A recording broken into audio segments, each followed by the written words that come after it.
This colony, despite being 4 months old already, has never gotten past 4 strong frames. Even with food support and even brood support, it just wasn't growing. Then during my scheduled mite treatment using oxalic acid fumigation, I realized they were actually heavily infested with mites. At first glance, honestly, there weren't any obvious signs. No deformed wings, no bees limping around, no mites on the bottom board, and most of my colonies were pretty strong and stable, so I really didn't expect anything serious. In the next few clips, I will show you the process of my entire oxalic acid fumigation cycle for this schedule. And by the way, if you want the detailed explanation of how I do it and why I prefer oxalic acid fumigation over other mite treatment methods, you can check out my other videos. I explained everything there. So it's 4 p.m. and I prepared my tools for treatment. Ang oxalic acid ko here. Citra board. Nag-smoke ko para hindi sila magtapok sa ubos. Okay. Insert. Should cover the entrance.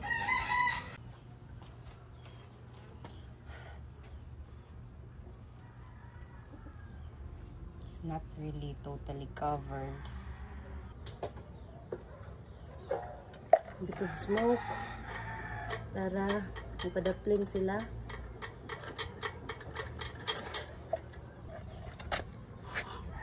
Kaigo.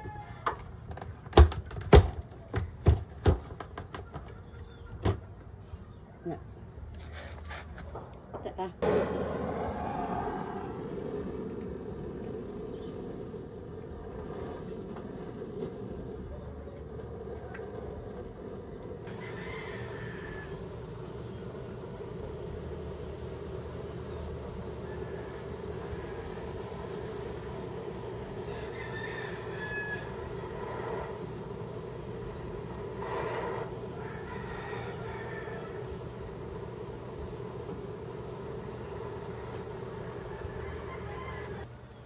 Close for a while, set up the necks and then open.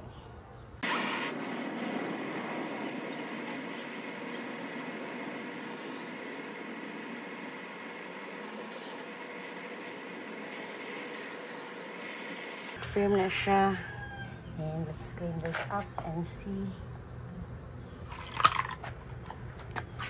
Make sure it is clean.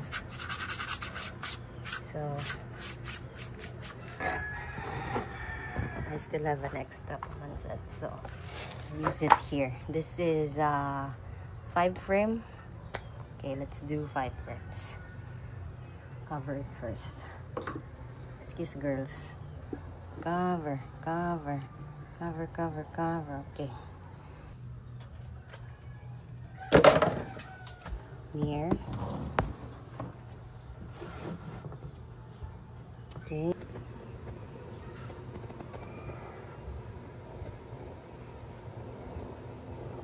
Akan gawas.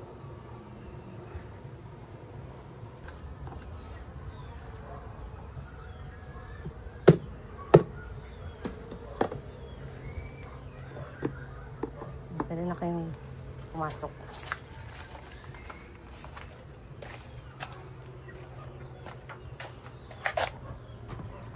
And remove the back.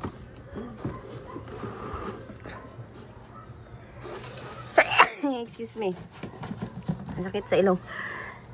Yung oxalic acid, guys. Kaya mag-mask kayo. Huwag niyo akong tulakan. Next is we have 1, 2, 3 more. Ito.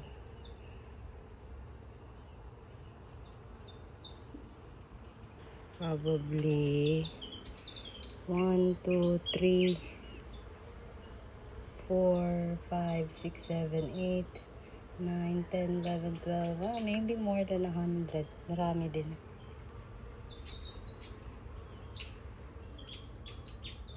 Ito yan.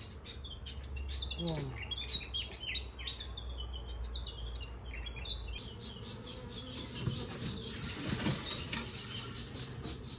Walang kuto dito. Wala. Isa lang. 1, 2, 1, 2, 3, 4,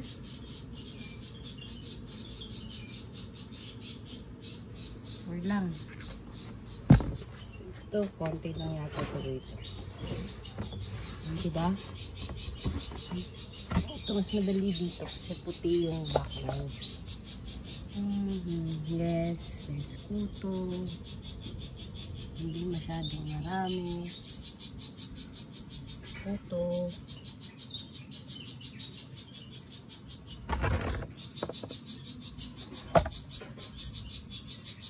Ayan yung ibon na to.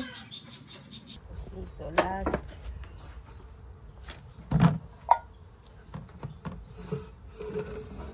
Yan dito dami.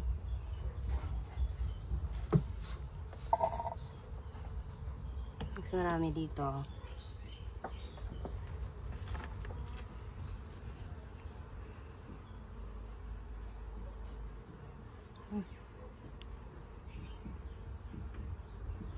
Dumi ng kuko ko.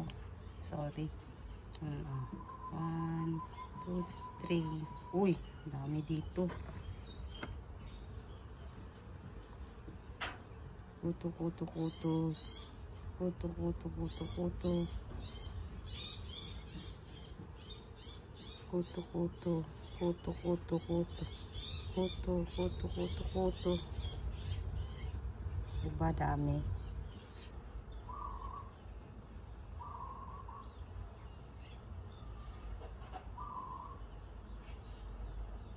This is after around 12 hours. After ng pag-oksalik. Ito dito. Dang. Yan, buhay pa yan, no? Daming kuto dito. Sa itong colony na to.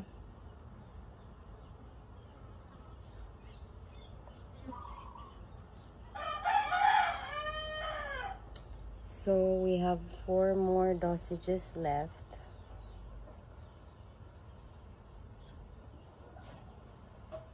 So, hopefully lahat to ubos.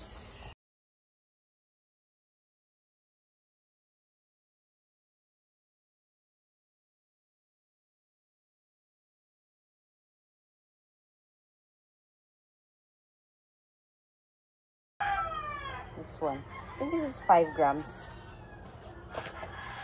5 grams.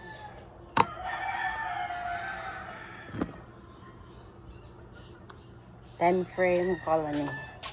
This one is a 1, 2, 3, 4, 5 frame colony. So half rato. Dito lang. So this half. Next is the 6 frame colony. 6 frames. 8 frames. 8.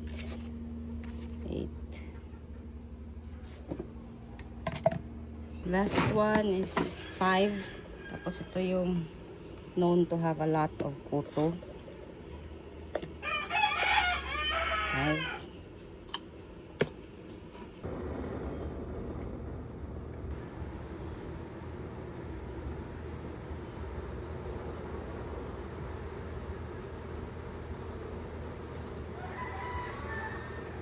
So it's 3:45. 4 days ago na I did the fumigation. We checked last time and saw a lot. So I clean it up. So we'll check again today.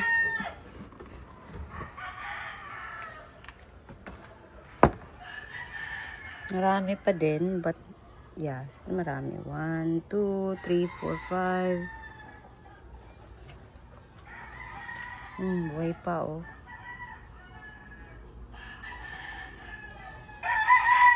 Not anymore. 1, 2, 3, 4, 5, 6, 7. Even after nag-check tayo last time,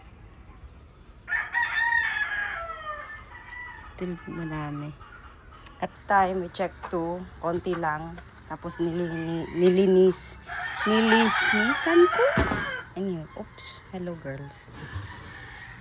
Meron konti. 1, 2, konti lang.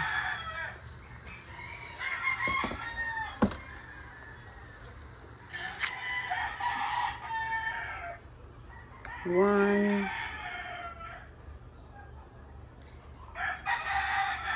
2, 3. Mga not more than 10 yata. Not sure dito.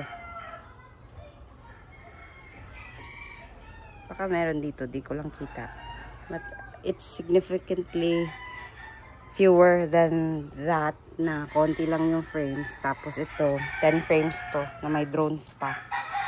So I'll do the fumigation again today, 4th session, and I'll update again next. Saturday, Sunday, Monday, 3 days after fumigation. Let's see if marami pa ba. Meron pa rin. Yung buhay pa oh. Ang dami pa. Ang dami kuko naman ito. Hindi maubos.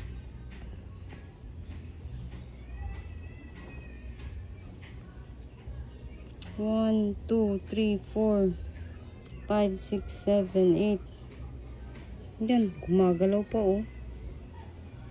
Boom. Boom, patay. Wala ko na lang short torch eh. Hindi ko mapatay.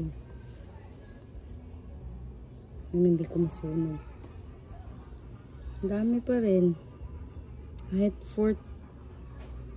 Ito oh, puti pa.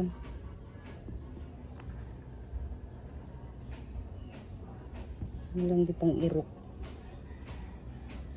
Ang daming kuto naman ito.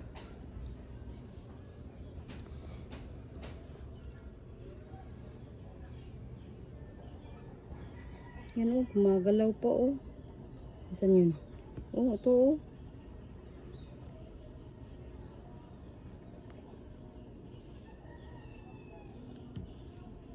Fourth session na. Ba't ang dami pa rin? Tuloy ko lang. Gawin pong 6 to 7 sessions to be sure. Sa hive lang na to. And we'll see if maubos ba. If hindi, baka need to palitan. Sabihan ko yung mentor ko. Tapos yun, sa kabila, yung pinakamalakas.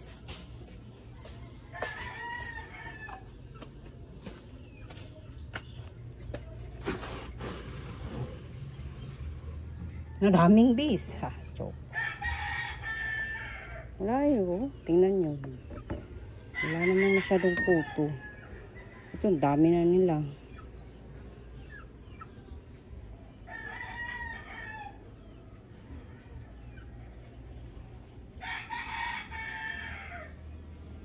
Wala. So, clear. Yun lang talaga. Hindi ka maubos-ubos. So, ito. Final session na to sila lahat. Except nun. Gawin ko, 6 to 7. Para sure. Dami mong kuto. Dami mong girl. Almost a month after the last treatment for most of my colonies, all except colony D has 0 to minimal mite counts when I last checked. I was given a new queen to replace colony D as their mite conditions didn't improve even after 6 treatments. I split her colony into 2 and just left her as is and started adding mite strips to all colonies in preparation of the upcoming buildup. We'll redo the oxalic acid fumigation by January to really make sure they are mite free and strong for next year's honey flow. Thanks for watching and see you next time. Bye!